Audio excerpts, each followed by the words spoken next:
আজ মহালয়া, বাজলো তোমার আলোর বেণু। মনটা কেমন করে ওঠে তাই না, আনন্দে ভেসে যায়। বলতে গেলে আজ থেকেই কাউন্টডাউন শুরু বাঙালিদের সবচেয়ে বড় ধর্মীয় অনুষ্ঠান শারদীয় দুর্গোৎসবের। শিউলি তো সেই কবে থেকেই চিঠি পাঠিয়ে জানিয়ে দিয়েছে যে মা আসছেন। শরতের নীল আকাশ আর নীল আকাশের সাদা মেঘ, ওরাও যেন বলছে মা আসছেন। মহালয়ার সকালে কাতারে কাতারে মানুষ বেরিয়ে পড়েছে রাস্তায়, স্বাগত জানাচ্ছে মহালয়ার শারদ প্রভাতকে।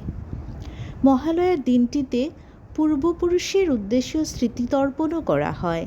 এদিন সূর্যোদয় হতে না হতেই নদী সহ বিভিন্ন জলাশয়ে শুরু হয়ে যায় পিতৃতর্পণ। ওই দিনে অর্থাৎ মহালয়ার দিনে পিতৃপক্ষের অবসান হয়ে সূচনা হয় দেবীপক্ষের।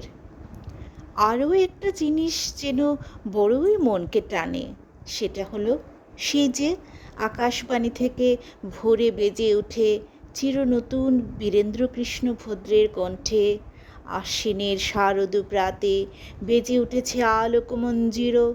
সে দারুণ লাগে, সারা জাগিয়ে দিয়ে যায় মনে প্রাণে। এখন শুধু প্রস্তুত হওয়া চিন্ময়ীকে মৃন্ময়ীতে আবাহনের। আজ রাখি, টাটা।